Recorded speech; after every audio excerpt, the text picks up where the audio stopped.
नमस्कार दोस्तों, स्वागत है बहुत दिनों बाद आपका फिर से एक लाइव में न्यूज़ को लेकर के हम लोग लगातार काम कर रहे हैं। और जैसे कि मैंने आप लोगों को बोला था कि इस हफ्ते हम लोग गुरुवार शुक्रवार से जो है न्यूज़ शुरू करेंगे। तो अभी थोड़ा मुश्किल हो रहा है न्यूज़ को शुरू कर पाना। कल से हम लोग शुरुआत कर देंगे न्यूज़ की। हम लोगों से टाइम मैनेज नहीं हो पा रहा है, पहली दिक्कत ये है। दूसरी दिक्कत ये है कि हमारा सॉफ्टवेयर अभी तक जो है क्रैक नहीं हो पा रहा है, उसमें बार-बार क्रैशेज़ आ जा रहे हैं। खैर बहुत कुछ लोगों ने मुझसे कहा था ये चिड़िया के बारे में कि अच्छा स्टिकर लगाया है। स्टिकर है ये, ऑनलाइन खरीदा था और ऐसे चिड़िया लगाना घर में शुभ होता है। ऐसे कुछ चीज़ें हैं जो कि हमें माननी चाहिए, मेरा मानना है। खैर आज हम लोग कागज़नगर शहर के बारे में डिस्कस करने जा रहे हैं। शहर हमारा जो है बहुत ही प्यारा शहर है। एक बहुत पुराना म्युनिसिपल शहर है हमारा और इसकी एक बहुत पुरानी हिस्ट्री है। मेरे ख़्याल से इतनी पुरानी हिस्ट्री आसिफ़ाबाद की भी नहीं है, मंचिरियाल की भी नहीं है। और एक टाइम ऐसा हुआ करता था कि करीमनगर म्युनिसिपैलिटी से भी कहीं गुना ज़्यादा बड़ा और ताकतवर हुआ करता था हमारा कागज़नगर म्युनिसिपैलिटी। क्योंकि 2-2 फैक्ट्रियाँ और बहुत सारे छोटे-बड़े कारखाने सब चला करते थे कागज़नगर में। हैंडलूम की सप्लाई यहाँ से होती थी, पावर लूम की सप्लाई भी यहीं से होती थी। ग्रासिम नाम की कंपनी जो है बहुत बड़ी, उसकी आधारशिला सर सिल्क फैक्ट्री से पड़ी। सर सिल्क में काम करने के लिए जो है दूर-दूर से जो निपुण कारीगर है, गुजराती कारीगर या तमिल कारीगर, हाँ, जो सूरत से, तिरुपुर से यहाँ आए हुए थे। इतने ज़्यादा थे कि एक अलग से तमिल मीडियम स्कूल चला करता था। ये सारी विषय हमने जो है इससे पहले कई लाइव्स में चर्चा की रखी हैं। और एक लाइव हमने डेडिकेटेडली रोड और स्कूल के ऊपर एजुकेशन सेक्टर के ऊपर भी चर्चा कर रखी है। आज हम लोग सिर्फ़ ऐसे मैटर्स पे बात करेंगे जिससे कि कागज़नगर म्युनिसिपैलिटी का जो है डेवलपमेंट कैसे हो सके, इस विषय में हम लोग बातचीत करेंगे। देखिए दोस्तों, कुछ लोग ऐसे होते हैं जो कि बहुत ही ज़्यादा टॉक्सिक नेचर के होते हैं। ये लोग क्या करते हैं, बखेड़ा बनाना शुरू कर देते हैं। वीडियो बनाएँगे, यहाँ ये प्रॉब्लम है, वहाँ ये प्रॉब्लम है, यहाँ नाली नहीं है, वहाँ रोड नहीं है। ये सब मतलब बहुत सारी चीज़ें जो है बोलने लग जाएँगे और बहुत जल्दी फ़ेमस होने लगते हैं ये लोग। क्यों? क्योंकि पब्लिक भी इनसे रिलेट करने लगती है कि हाँ भाई, ये जो बोल रहा है बात तो सही है, ये प्रॉब्लम तो है। प्रॉब्लम आप आइडेंटिफ़ाई कर रहे हो, that is a very good thing, लेकिन इसका सॉल्यूशन क्या? बगैर सॉल्यूशन के कोई प्रॉब्लम का हम लोग कोई हल नहीं कर सकते। तो जब भी आप याद रखिए ऐसे लोग आपसे टच में आएँ जहाँ पे वो सिर्फ़ प्रॉब्लम की बातें करें, तो इनसे आप दूरी बनाए रखिए। ये लोग सोशल मीडिया पे कुछ नहीं, आप लोगों को मजबूर कर रहे होते हैं। इन लोगों का कोई फ्यूचर नहीं होता। जिस दिन प्रॉब्लम सॉर्ट आउट हो गई, उस दिन ये लोग भी निपट जाएँगे, इनके पास कोई टॉपिक नहीं बचेगा बात करने के लिए। और ये लोग सोचते हैं कि ये सब करके फटाफट से जो है एकदम से बड़े बन जाएँगे, लोगों की नज़र में आ जाएँगे, ब्रांड बन जाएँगे, पॉलिटिक्स में उतर जाएँगे। मुझे याद है कि चंद्रपुर में एक ऐसी क्रिएटर हैं जिनको मैं देखता हूँ, वो नाम नहीं लेना चाहूँगा, बहुत छोटी से लेवल पे वो काम कर रही हैं, उनका जो है एक इमेज खराब होगा इसीलिए मैं नहीं बोलता। उनको मैं देखता हूँ हमेशा हॉस्पिटलों में, चौरस्तों पे ये प्रॉब्लम है, वो प्रॉब्लम है, सॉल्यूशन कहाँ है दीदी? सॉल्यूशन लेकर के आइए। बड़े लेवल की बात करूँ तो आप लोगों को पता होगा एक नेता बने हैं, तीन मार मल्लन्ना। ये न्यूज़पेपर पढ़ा करते थे और न्यूज़पेपरों में न्यूज़ एनालिसिस पहले बहुत अच्छा करते थे। धीरे-धीरे इनका नेचर कैसा हो गया, ये सिर्फ़ प्रॉब्लम्स पे बात करने लगे। न्यूज़पेपर में ढूँढते थे कहाँ प्रॉब्लम है, जहाँ प्रॉब्लम दिखा वहाँ सरकार को कोसना शुरू। इसका सॉल्यूशन क्या वो नहीं बताया करते थे। और बाद में वो लोगों को इतना मजबूर करने लगे कि उन्होंने कहा कि मैं अब पॉलिटिक्स में आ रहा हूँ, मुझे जिताओ, सारे प्रॉब्लम्स मैं ठीक कर दूँगा। प्रॉब्लम्स बताते थे, सॉल्यूशन नहीं बताते थे। बोलते थे कि मैं ठीक कर दूँगा।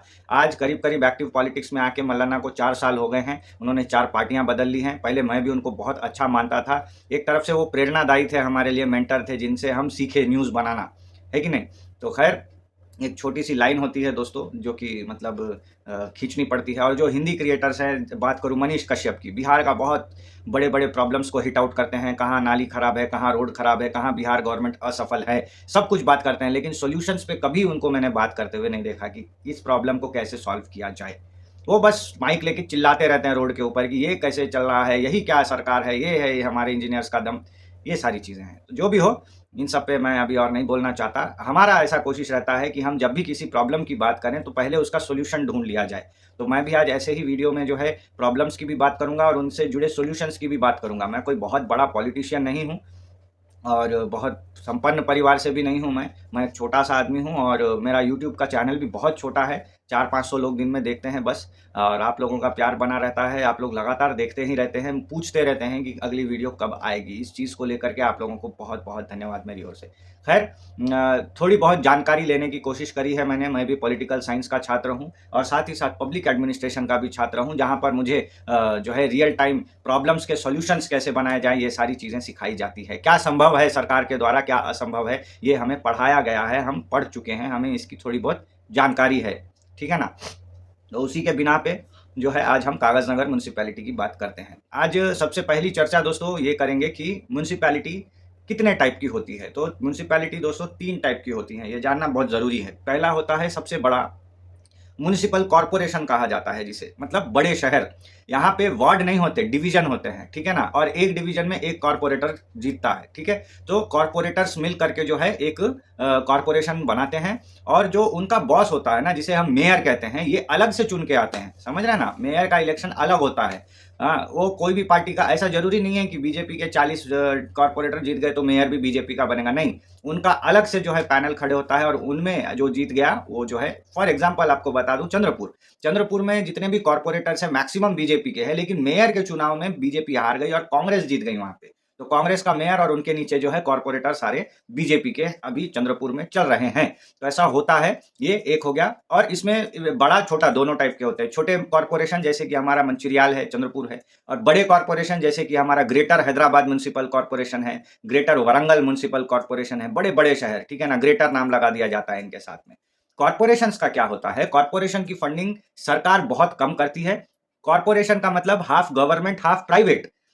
तो प्राइवेट कंपनियां पैसा लगाती है म्युनिसिपैलिटी में, उनके पास ये एक स्पेशल पावर होता है दोस्तों। उनके पास में क्या है, मतलब प्राइवेट कंपनियां म्युनिसिपैलिटी के अंदर में हाफ पैसा लगाती है, 49% का स्टेक्स रखती हैं अपने पास में। गवर्नमेंट के पास में 51% का कंट्रोल होता है। गवर्नमेंट अपने तरफ से छोटे मोटे फंडिंग कर देती है, ठीक है ना? तो कॉर्पोरेशन के पास में धूम पैसा होता है। सेकेंड लेवल पे आते हैं म्युनिसिपल काउंसिल। तो हमारा कागजनगर जो है ये काउंसिल शहर है, छोटा सा है। काउंसिल में होते हैं वार्ड, छोटे छोटे वार्ड बनाए जाते हैं। हर 2 से 2,500 की आबादी पे एक वार्ड तैयार किया जाता है। हर 10 साल में वार्ड के नक्शे बदलते हैं। जो आज 1 नंबर वार्ड है, जरूरी नहीं कि वो भी कल 1 नंबर वार्ड ही रहेगा। हो सकता है वो 2 भागों में बढ़ जाए, 1 और 2 नंबर वार्ड वहीं बन जाए। समझ रहे हैं ना? तो कभी भी ये भरोसा मत रखिए कि आप आज 1 नंबर वार्ड में हैं, आज आप 10 नंबर वार्ड में हैं, तो कल भी उसी नंबर वार्ड में आप रहेंगे। बहुत फेमस एग्जांपल है बालाजी नगर का। वो 14 नंबर वार्ड हुआ करता था कभी, लेकिन आज वो कई नंबर वार्डों में बटा हुआ है। 10 नंबर, 11 नंबर, 12 नंबर, सारे वार्ड उसी के अंदर जो है घुसे हुए हैं। समझ रहे हैं ना? हाँ, तो आज वो 14 नंबर वार्ड नहीं है। 14 नंबर वार्ड आज रिक्शा कॉलोनी, बस स्टैंड वाला इलाका बन गया है। आपका ईदगाह, ये सब समझ गए ना? तो फिर भी लोग क्या करते हैं, 14 नंबर वार्ड बुलाते हैं। वो एक जुबानी लैंग्वेज बन गई है। मार्केट में भी मैंने देखा है, दुर्गानगर इलाका है ब्रिज के राइट साइड में, वहां पे भी लोग 2 नंबर वार्ड, 2 नंबर वार्ड। एक जमाने में वो 2 नंबर वार्ड हुआ करता था। आज की तारीख में पार्क लेन, सरसिल्क का इलाका 2 नंबर वार्ड के अंदर आता है। तो ये वार्ड के जो नंबर है ये कभी भी चेंज हो सकते हैं दोस्तों, ये याद रखिएगा। और आज 30 काउंसिलर है, हाँ, तो जरूरी नहीं कि अगले इलेक्शन में भी 30 काउंसिलर होंगे। हो सकता है कि फिर से डिलिमिटेशन हो, 32 काउंसिलर हो जाए, 35 काउंसिलर हो जाए, या 2 वार्ड्स को निकाल करके किसी ग्राम पंचायत में अटैच करके 28 काउंसिलर कर दिए जाएं।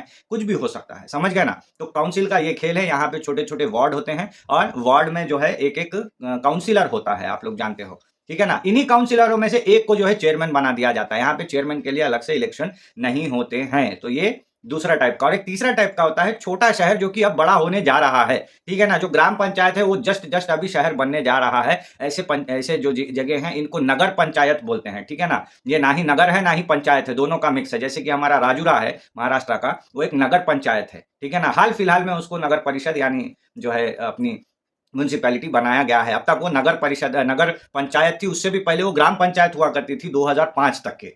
समझ गया ना? तो ये 3 टाइप की म्युनिसिपैलिटीज होती हैं। और जो हमारा संविधान होता है, जो रूल बुक है जिसमें कि बताया जाता है कि देश को कैसे चलाना है, इसमें जो है 2 शेड्यूल लगाए गए हैं, मतलब 2 एक्स्ट्रा पेजेस लगाए गए हैं। शेड्यूल नंबर 11 और शेड्यूल नंबर 12। शेड्यूल नंबर 11 में 28 कामों का नाम लिखा हुआ है। ये 28 काम ग्राम पंचायतों को करने हैं। और शेड्यूल नंबर 12 में 18 काम लिखे गए हैं, वो 18 काम हमारे म्युनिसिपैलिटी को करने हैं। तो क्लियर लिखा होता है कि म्युनिसिपैलिटी 18 कौन कौन से काम कर सकती है। लेकिन मैं उन 18 चीज़ों पे बात नहीं करूंगा, क्योंकि हमारी म्युनिसिपैलिटी उतनी पक्की नहीं है अभी, थोड़े से हम लोग बैकवर्ड चल रहे हैं। तो इसको जो है हम लोग डिस्कस करेंगे आगे चल के कि कैसे क्या हम लोग कर सकते हैं, उन 18 कामों में से कौन कौन से काम अच्छे से कर सकते हैं। सबसे पहली चीज़ तो दोस्तों, म्युनिसिपैलिटी जो भी हो, म्युनिसिपल हो, दुकान हो, जो भी हो, सब चलाने के लिए होता है पैसा ज़रूरी। तो हम लोगों को क्या करना है, म्युनिसिपैलिटी को अच्छे से टैक्स देना है, साल में टैक्स देना है हम लोगों को। ये हमारा शहर है, कागज नगर हमारा शहर है, हम टैक्स नहीं देंगे म्युनिसिपैलिटी को तो वो काम नहीं करेगी। म्युनिसिपैलिटी के खजाने में पैसा नहीं आएगा, पैसा नहीं आएगा तो वर्क कैसे होगा, ये बात आप समझिए। बहुत लोग क्या करते हैं, 5-6 हज़ार का टैक्स हुआ, थोड़ा सा 500 तुम रख लो, 3 हज़ार का टैक्स बनाओ, ऐसे करके टैक्स कलेक्टर्स को जो है इफेक्ट करते हैं। तो ये करप्शन है। आप अगर कर रहे हो ऐसा तो आप कागज नगर के डेवलपमेंट में बहुत बड़ा रोड़ा डाल रहे हो।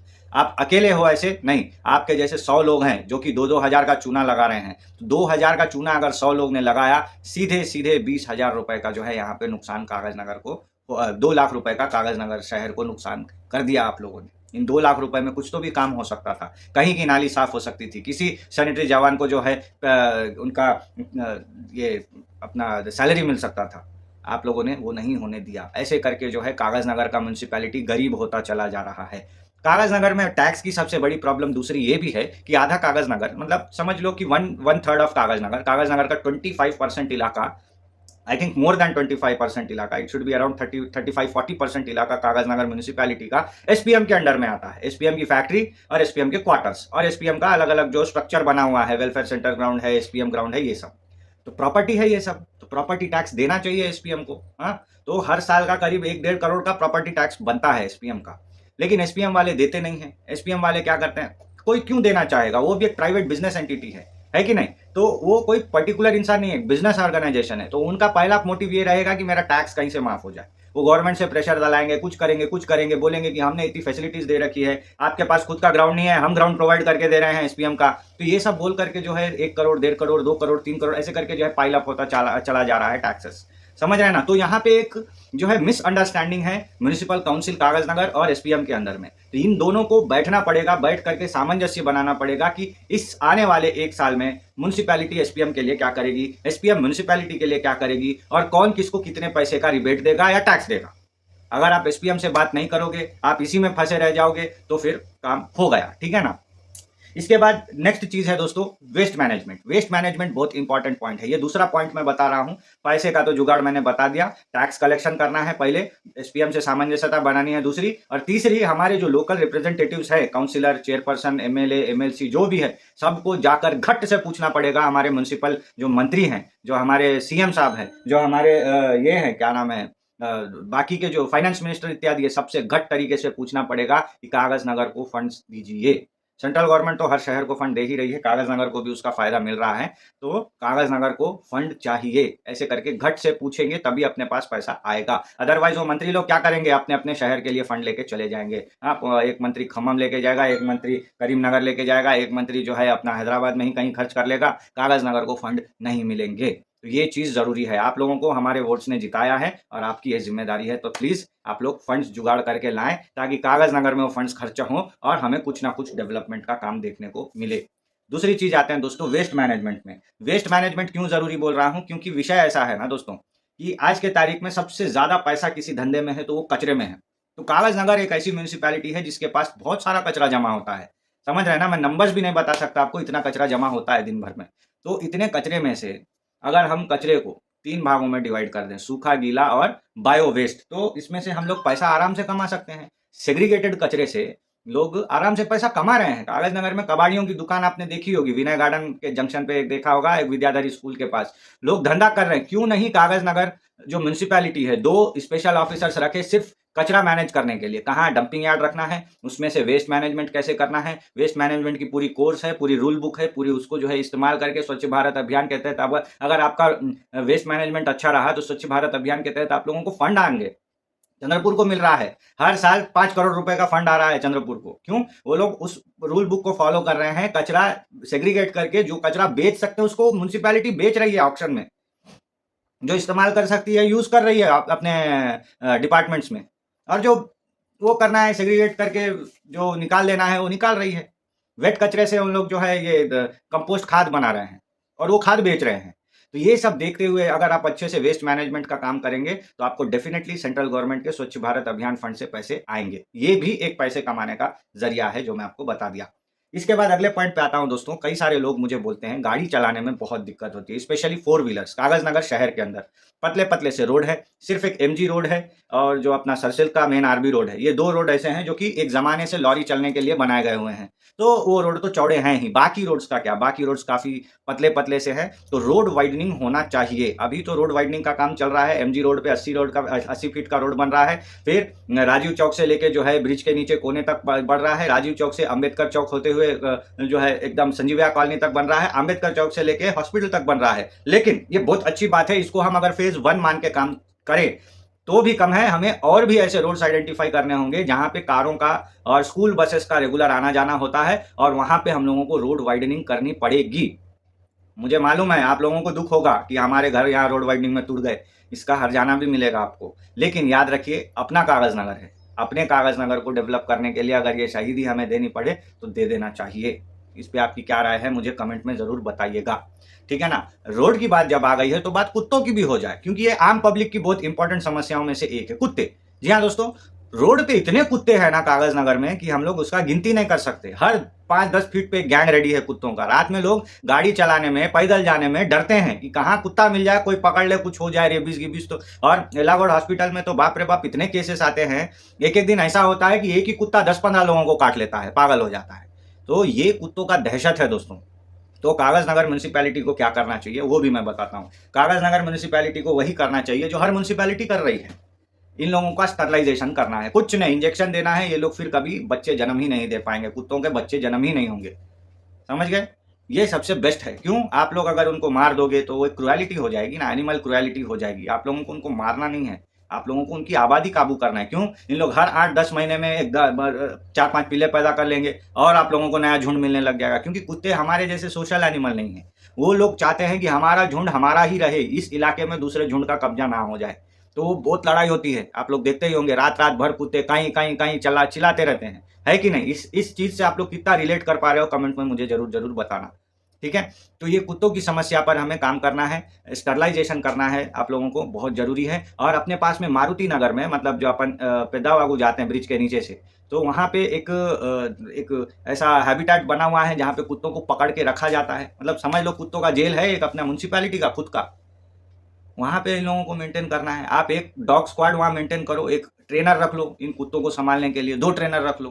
क्या होगा, 10-15 हज़ार की सैलरी देना है उन लोगों को। कागजनगर में ऐसे बहुत लोग हैं, एनिमल लवर्स हैं, उन लोगों से मिलिए आप, उनसे मिल करके जो है एक कमिटी तैयार कीजिए कि एनिमल लवर्स में से ही कोई वॉलंटियर आके इन कुत्तों को संभाले। हर शहर में ऐसा ही होता है, मैं कोई नई चीज़ नहीं बता रहा हूँ। अब कुत्तों के बाद आता हूँ दोस्तों अगले पॉइंट पे, जो कि है ड्रेनेज सिस्टम। कागजनगर की ड्रेनेज बहुत खराब है, बहुत खराब है, एकदम इतनी खराब है कि कागजनगर में क्या होता है कि एक बड़ी नाली है, बहुत बड़ी नाली है, जो कि मैं आपको बताता हूँ। ये स्टार्ट होती है अपने पेट्रोल पंप इलाके से, ठीक है ना। पेट्रोल पंप इलाके से ये आपको पहले मिलेगी एनटीआर चौक पे। एनटीआर चौक से ये जाती है विवेकानंद जूनियर कॉलेज के उस तरफ, और जाते जाते नौगांव बस्ती होते हुए ये बालाजी नगर होते हुए संतोष फंक्शन हॉल के पीछे से बाहर निकल जाती है। ये मेन ड्रेनेज है कागजनगर का। ये एक पहले छोटा नदी हुआ करता था जिसको कि हमने नाला बना दिया है, कृपा है हम लोगों की। खैर शहर है, होता ही है ऐसा, लेकिन हम लोग इस नाले को भी ठीक से मेंटेन नहीं कर पा रहे हैं। चलो 2 साल पहले बाढ़ आ गया था, बालाजी नगर डूब गया था, संजीविया कॉलोनी डूब गई थी, तब जाके अकल में आई कि हाँ इस एक मेन ड्रेनेज को साफ करेंगे तो हम लोगों का भला हो जाएगा। हो जाएगा, हो रहा है। हर साल मैं देख रहा हूँ, जब से एमएलए साहब आए हैं चार्ज लेकर के, हर साल ड्रेनेज को क्लियर कराते हैं। मैं देखता हूँ खुद, ड्रेजर उतरे होते हैं, जेसीबी चल रही होती है और नाले खुद रहे होते हैं। लेकिन हर कॉलोनी में भी तो नालियां हैं। वही अगर चोक हो जाए तो नाले में जाके ये कैसे मिलेंगी, है कि नहीं। सिस्टम क्या है, घर की नाली आगे चल करके इस नाले में मिलना है, लेकिन घर की नाली ही अगर साफ ना हो तो कहाँ से नाले में जाके ये पानी मिलेगा। वहीं का वहीं पानी जमा हो जाता है और खत्म, पूरा कचरा। आप सोच के देखो, बारिश का मौसम है, रोड पे पानी है, मैं आपको नहीं बता रहा कि वो कैसा पानी है क्या है, आप खाली पैर गाड़ी पे जैसे भी है उसमें से चले जाएंगे। लेकिन स्पेसिफिकली मैं आपको अगर दिखा दूं कि रोड पे जो जमा पानी है वो नाले में से ओवरफ्लो हो के आया है, तो आप जाओगे। सोच के देखो कितनी घिन आती होगी, आप सोचो। और जो नालियां जो चौक होती हैं, वो चौक नालियां कहीं कहीं पे क्या है, मैं देखा हूं इतनी सड़न होती है उसके अंदर में, कीड़े दिखते हैं, कीड़े। आप कागजनगर के वेट मार्केट में चले जाओ, या फिर आपको और ऐसे एग्जाम्पल मैं बताऊंगा जहां पे आप जाके देखोगे ना नालियों के अंदर में, आपको आपको घिन आ जाएगी, उल्टी आ जाएगी। तीसरा और एक प्रॉब्लम है नालियों का। कुछ ऐसे नालियां हैं जो एक बाबा आदम जमाने में बनाई हुई हैं, खासतौर पे एसपीएम और सरसिल कॉलोनी के अंदर। ये मैं कई बार देखा हूँ। ये नालियां निजाम साहब के टाइम पे खोदी हुई नालियां हैं। मट्टी जमा हो के वो नालियां छोटी हो गई, और वो तब के जमाने में वो ड्रेनेज सिस्टम भी नहीं था ईंटों वाला जो आज चल रहा है। हाँ, तो वो मट्टी जमा हो के छोटी हो गई नाली। अब वो नाली ही नहीं बची, लेकिन आप कंसिडर कर रहे हो कि वो घर के पीछे से बह रही है, नाली है, लोग को केटर कर रही है। नहीं हो रहा। घरों से जो नाली में पानी जाना है वो वापस घरों में घुस रहा है। बारिश हो रही है, वापस घरों में आ जा रहा है। इन नालियों को रीडिस्कवर करके फिर से खोदने की जरूरत है।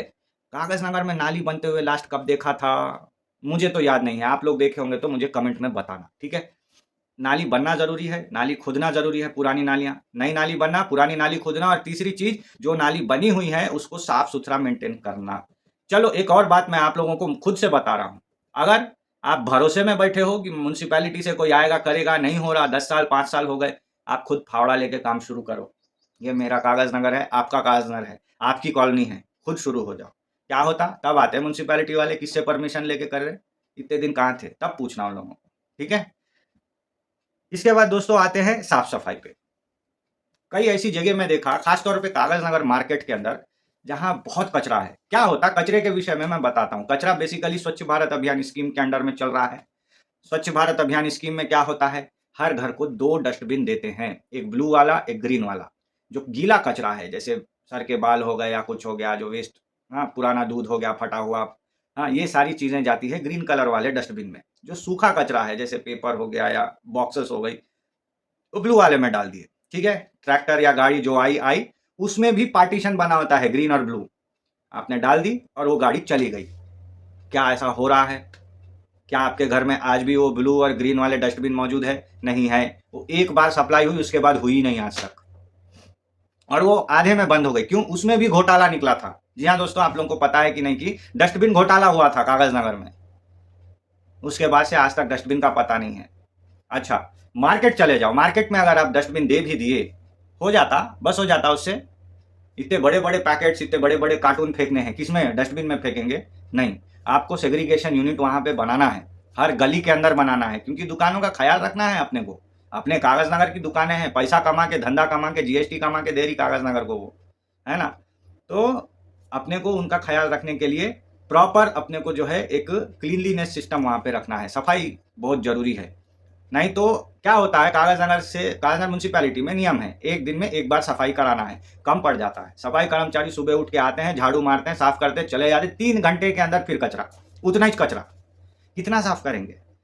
तो जो हमारा साफ सफाई का जो यूनिट है ना, उसको 2 भागों में बांटना है। एक को मैनेजमेंट में डालना है, और एक को टाउन के अंदर कैसे साफ सफाई करना है, खासतौर पर मार्केट के अंदर, क्योंकि अपना मार्केट बहुत बड़ा है। बड़ी बाजार का इलाका हो गया, इंदिरा मार्केट हो गया, छोटी मार्केट का इलाका हो गया, इन सारी जगहों को जो है अपने को मेंटेन करना है, ठीक है ना। तो क्लीनलीनेस पे थोड़ा सा ध्यान देने की जरूरत है, ये मेरी जो है आप लोगों को प्रार्थना है। इसके बाद दोस्तों और एक विषय पे आ जाते हैं, जो कि है अपना, हाँ, क्लीनलीनेस में एक चीज भी जरूरी है कि अपने को और गाड़ियां होना कचरा उठाने के लिए। क्या होता, गाड़ी निकलती अपने एक रूट पे जाती, खत्म, उसके बाद वो पड़ी रहती म्यूनसिपैलिटी में। 2 चक्कर लगाओ, 3 चक्कर लगाओ, या एक्स्ट्रा गाड़ी मंगाओ, आपकी आपकी मर्जी म्यूनसिपल साहब, अब आप देख लेना। हाँ, इसके बाद एक प्रॉब्लम आ गया अपना, पार्किंग का फैसिलिटी नहीं है। मेन मार्केट के अंदर में पार्किंग की फैसिलिटी चाहिए। गांधी चौक खाली पड़ा हुआ है, उसके आसपास में या उसी में या जैसे भी हो, आपको जहाँ समझ में आए वहाँ एक खाली जगह बनाइए। वहाँ पे लोग गाड़ी पार्क करेंगे और उसके बाद में पैदल अपना मार्केटिंग कर लेंगे। आप एक जगह डिसाइड करके वहाँ पे यूटिलाइज करो जगह को, ठीक है ना। लोग परेशान हैं, गाड़ी लगाते हैं दुकान के सामने, फोटो खींच के चले जाती पुलिस। मेरे खुद के साथ हुआ, राजस्थान होटल में चाय पीने गया, फोटो मार के चले गए। अरे ये क्या बात हुई? ऑटो वाले ऐसी करते हैं, इस गांव से आते हैं, अपना ग्राहक उतरता ही है, पीछे से फोटो मार के चले गए। या फिर इतनी ट्रैफिक हो जाती है शहर के अंदर में कि जाम लग के परेशान हो जाती है पब्लिक। पार्किंग रखो, फ्री पार्किंग रखो, फ्री पार्किंग रखना, और उसके लिए सीएसआर फंड उठाना कहीं से कि भाई हम लोग लोगों को फ्री में पार्किंग की व्यवस्था कर रहे हैं, पार्किंग का मेंटेनेंस चार्ज आप हमको दे दो, साल का इतना पड़ता है, ठीक है ना। 2 सिक्योरिटी गार्ड लगेंगे, 20-20 40 हज़ार की सैलरी महीने की रहेगी, साल भर की जो है 12 चौक 72, ठीक है ना। तो आराम से काम हो जाएगा। उनके 5 लाख के फंड में आपकी पार्किंग साल भर चल जाएगी। 5 लाख का सीएसआर फंडिंग उठा लो कहीं से, गवर्नमेंट से ही ले लो, एसपीएम से ले लो, काम खत्म। एक अच्छी सुविधा मिल जाएगी कागज नगर के लोगों को। और ये चीज़ सिर्फ बड़ी मार्केट में नहीं, छोटी मार्केट में और जहाँ-जहाँ जो है हर जगह बड़े-बड़े जो जहाँ पे गाड़ियों का भीड़ होता है वहाँ होना चाहिए। इसके बाद दोस्तों नया मार्केट ही बनाने की बात करूँगा। जी हाँ दोस्तों, इंदिरा मार्केट बहुत सैचुरेटेड हो गया है। वहाँ ऑलरेडी 2 पार्ट है, सब्ज़ी बाज़ार और मछली बाज़ार, मतलब मांस मछली बाज़ार। वेज मार्केट, वेट मार्केट दोनों हैं। बहुत प्रॉब्लम होता है, कई बार क्या होता है, पेट्रोल पंप वाले जैसे हम लोग हैं, हम लोगों को बड़ी बाज़ार जाना, वहाँ जाके सब्ज़ी खरीदी करना पड़ता है। और कई लोगों को मैं देखता हूँ रोड पे ही बैठ जाते हैं। हफ्ते भर नहीं बैठते, सिर्फ़ संडे के दिन रोड के ऊपर ही बैठ जाते हैं। ठीक है ना? तो ये चीज़ अच्छी नहीं है, इससे रोड कंजेस्ट होता है। मैं म्युनिसिपैलिटी कागज़नगर को सजेस्ट करूँगा एक छोटा-सा मार्केट सरसिल्क में और एक अपने पेट्रोल पंप में विनय गार्डन के आस-पास में कहीं तो भी गांधीनगर में बना दिया जाए, ताकि छोटी मार्केट रिवाइव हो जाए। पहले से ही वो एक इम्पोर्टेंट हब है। दूसरी तरफ ये अगर बनेगा तो Balaji Nagar, Gandhinagar, petrol pump, teachers colony, ये सारे इलाके को ये नया मार्केट कैटर करेगा। दूसरी तरफ बुर्दागुड़ा से भी लोग आएँगे, ठीक है ना? तो कोसनी, बुर्दागुड़ा ये सारी मतलब वहाँ पे एक अच्छा कम्युनिटी बन जाएगा। उसमें भी वेट मार्केट और वेज मार्केट आपको रखना है पार्किंग के साथ में, ठीक है ना? तो ये एक आप हमारे लिए उपकार कर दोगे तो बहुत अच्छा रहेगा, ये मेरा सजेशन है, ठीक है? इसके बारे में आपकी क्या राय है हमें कमेंट में ज़रूर बताना। अच्छा इसके अलावा एक पार्क अच्छा चल रहा है अपने म्युनिसिपैलिटी का पार्क आप देखे कि नहीं कि जो गवर्नमेंट हॉस्पिटल है वो जगह का नाम क्या है? एल्लागौड़ तोटा, कॉलोनी का नाम एल्लागौड़ तोटा। वो तोटा जो है मतलब जो पार्क है वो ई-सेवा के ठीक बाजू में है। आप कभी जाके देखो कृष्णावेनी स्कूल, तरुण झावर साहब की दुकान और ई-सेवा। ई-सेवा के ठीक बाजू में आपको म्युनिसिपैलिटी की पार्क मिलेगी। बहुत बढ़िया मेंटेन की रखी है। मेरा आग्रह है कि कागज़ नगर में कम से कम और 2 पार्क, एक सरसिल्क वाले इलाके में, एक पंप वाले इलाके में आप खोल दो। एसपीएम ग्राउंड तो है ही और साथ में जो है ओपन जिम लगा दो। ओपन जिम तो बहुत चल रहे कागज़ नगर में। एक रेलवे स्टेशन के पास एक यहाँ पे ईदगाह के पीछे लगा मैंने देखा बहुत बढ़िया चल रहा है। एसपीएम गार्डन के अंदर में भी पार्क के अंदर में भी जो है क्रिकेट ग्राउंड में आपको एक ओपन जिम देखने को मिला। बहुत चल रहा है कागज़ नगर में जिम का कल्चर बहुत एक अच्छा आया है। तो आप लोग ओपन जिम और थोड़ा-सा लगवा के देंगे तो बहुत बढ़िया रहेगा। बालाजी नगर इलाके में एक दे दीजिए, साथ में जो है आप जो नए पार्क बोल रहा हूँ वहाँ पे दे दीजिए, आपको बहुत काम आने वाला है। ओपन जिम बहुत डिमांड पे है अभी चीज़। इसके अलावा दोस्तों आप लोगों को नई चीज़ बता दूँ कि तोड़-फोड़ होगी, रोड वाइडनिंग होगा, दुकानें उखड़ जाएँगी, दुकान वाले कहाँ जाना? तो आप सबसे पहले तो कॉम्प्लेक्स बनाओ। जी हाँ दोस्तों, ये एक बहुत इंपॉर्टेंट माँग है कि बस स्टैंड के पास में, मार्केटों के पास में और रेलवे स्टेशन के पास में आप पहले कॉम्प्लेक्स बनाओ और दुकानदारों को बोल दो कि जो भी है आपको कॉम्प्लेक्स में बेचना है। कॉम्प्लेक्स का सिस्टम कागज़ नगर में नया नहीं है, म्युनिसिपल कॉम्प्लेक्स थी। उसके अंदर में एचपी गैस, आरएस एंटरप्राइजेज़ ये सब चलते थे। हाँ, फिर से म्युनिसिपल का न्यू कॉम्प्लेक्स बनाया था न म्युनिसिपैलिटी ऑफिस के अतराफ में। वो तोड़ना पड़ गया लेकिन कोई बात नहीं, आप फिर से उसको डेवलप कर सकते हो। बस स्टैंड एरिया के बाजू में कर दो, रेलवे स्टेशन के पास में कॉम्प्लेक्स एरिया डेवलप कर दो, मार्केट में कॉम्प्लेक्स एरिया डेवलप कर दो, तब जाके रोड वाइडनिंग में इन छोटे-बड़े दुकानों को तोड़ दो। कुछ प्रॉब्लम होने वाला नहीं है। और कॉम्प्लेक्सेस जो बन रहे हैं उसमें थोड़ा-सा अच्छा लाइटिंग और एसी का फैसिलिटी कर दो, पब्लिक दिन भर वहीं रहेगी, बहुत चलेगा। First floor, second floor, third floor, एक लिफ्ट लगा देने का, आराम से चलने वाली है कॉम्प्लेक्स कागज़ नगर में, बहुत बढ़िया चलेगी। इस बारे में आपका क्या ख़्याल है मुझे ज़रूर बताना। रोड वाइडनिंग करो, दुकानें उखड़ेंगी लेकिन उससे पहले कॉम्प्लेक्स बना के इन बाहर के दुकान वालों को वहाँ लेके जाओ, शिफ्ट करो। अदरवाइज़ ये खुद पूछेंगे हम कहाँ जाना? कहाँ जाएँगे ये लोग? इनका भी तो घर है, परिवार है। इन लोग को भी तो इसी दुकान से सब कुछ मिल रहा है कि नहीं?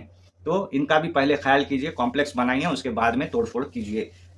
ख़ास तौर पे बस स्टैंड और रेलवे स्टेशन के पास में, ठीक है ना? ये बहुत ज़रूरी है। आज आप किसी भी रेलवे स्टेशन में चले जाओ, मस्त भीड़-भाड़ लोग दिखेंगे आपको। कागज़ नगर का रेलवे स्टेशन देखो, सूना-सूना सा ऐसा जैसे कि मतलब एकदम से मतलब क्या ही बोलूँ मैं? इस साइड भी वैसा, उस साइड भी वैसा।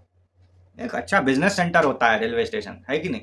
ख़ैर थोड़ा-सा डेवलप कीजिए और रेलवे स्टेशन की तरफ जितनी भी रोड जाते हैं, वो कापूवाड़ा साइड से हो या फिर इधर से हो अपने पाइपलाइन कॉलोनी में से हो या एसपीएम की तरफ से हो, थोड़ा-सा अच्छा क्वालिटी मेंटेन कीजिए रोड का।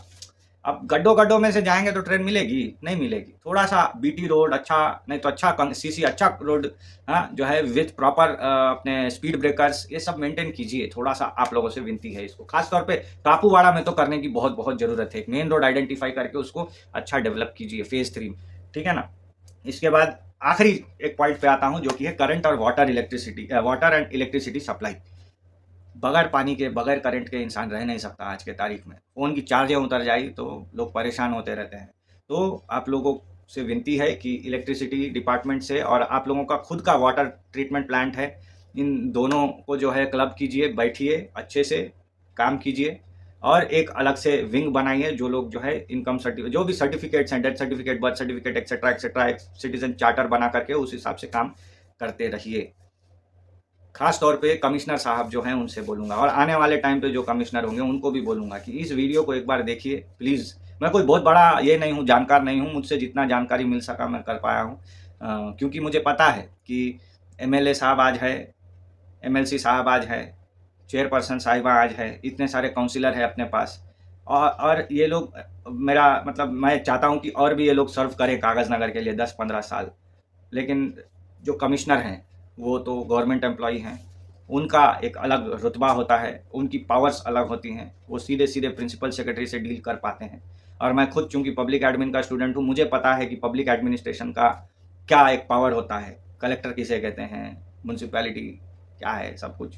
मैं समझता हूँ कि ये सारे काम होने में कम से कम 10 से 15 साल आराम से लग जाएँगे, कोई बात नहीं, लेकिन करिए। और ये जब हो जाएँगे तब और भी बातें रेडी होंगी नई इश्यूज़ क्रिएट करने के लिए। मेरे पास सबसे बड़ा दुःख क्या है पता है? कागज़ नगर एक स टाइम पे करीमनगर म्युनिसिपैलिटी को जो है वो देता था, टक्कर देता था। आज म्युनिसिपैलिटी ऑफ करीमनगर का कॉर्पोरेशन बन गई है। बाहर से पैसे इन्वेस्ट कर रही हैं प्राइवेट कंपनीज़ उसमें, और क्या धूम-धाम देखिए। एक टाइम पे रेलवे स्टेशन वीरान होता था करीमनगर का, आज देखिए एकदम उधर करीमनगर शिफ्ट हो रहा है, नया करीमनगर। मेरे आँख के सामने पिछले 10 सालों में जो एमएलए हैं सुधीर मुनगंटीवार बल्लारशाह के, उन्होंने क्या नहीं बनाया। आप जब भी बलारसा में एंट्री लोगे बाई रोड, आपको पहले ही बैनर दिख जाएगा कि यहाँ पे सुधीर भाऊ ने क्या-क्या बनाया है। ऑडिटोरियम बनाया है, मछली मार्केट बनाया है, वेजिटेबल मार्केट बनाया है, रोड हर गली में टॉप क्वालिटी की सीसी रोड, एक बार बन गई तो 15 साल फुर्सत, एक गड्ढा नहीं, आज भी एक गड्ढा नहीं है। क्या बस स्टैंड बनाया है उन्होंने, रेलवे कॉलोनी को पूरा तोड़ के नया बना रहे हैं अभी। म्युनिसिपल ऑफिस जो कि पुराना जर्जर हो चुका था, उसको भी पूरा नया बनाया जा रहा है। गवर्नमेंट हॉस्पिटल एकदम टॉप क्लास। इत्तू सा शहर बलारशाह कागज नगर के बराबर, वो भी पेपर पे जिंदा है, हम भी पेपर पे जिंदा है, दोनों पेपर इंडस्ट्रीज से चलने वाले शहर। तो मेरी शुभकामनाएं आप सभी के साथ है, जितने भी पब्लिक रिप्रेजेंटेटिव्स हैं और जितने भी ऑफिसर्स हैं एडमिनिस्ट्रेशन के, आप लोग काम कीजिए। मुझे पता है आप लोग काम कर रहे हो, आप लोग बिजी हो, आप लोग जो है बहुत सारे कामों में बिजी हो, लेकिन आपके पास पावर्स हैं, उनका उपयोग कीजिए। पब्लिक से जुड़िए, वॉलंटियर्स तैयार कीजिए, आपका काम हल्का होगा। गवर्नमेंट ऑफिसर्स से बात कीजिए, पूरे ज़िले में 2 ही म्युनिसिपैलिटीज़ हैं और एक स्पेशल एडिशनल कलेक्टर म्युनिसिपैलिटी के लिए होते हैं, उनका काम ही लोकल बॉडीज़ देखना है। उनको कॉन्फिडेंस में लीजिए, मीटिंग्स अरेंज कीजिए, बैठिए, बजट तैयार कीजिए, फालतू के खर्चे मत कीजिए। मैं देखा पिछले दिनों फलाँ सेलिब्रेशन में, ढिमका सेलिब्रेशन में, कोई भी रिलीजियस कल्चरल प्रोग्राम हो, 2 लाख, 2.5 लाख, 1.5 लाख दीजिए, परवाह नहीं, लेकिन डेवलपमेंट पे भी खर्चा कीजिए। कैसी लगी आप लोगों को ये वीडियो मुझे बताइएगा। थोड़ी-सी लंबी बैठ गई क्योंकि पूरे ओवरऑल म्युनिसिपल विषयों पे मैंने बात की है। इसके बाद लाइव आना मेरा थोड़ा-सा मुश्किल रहेगा। मैं सिर्फ़ न्यूज़ में ही आऊँगा। इजाज़त दीजिए, नमस्कार।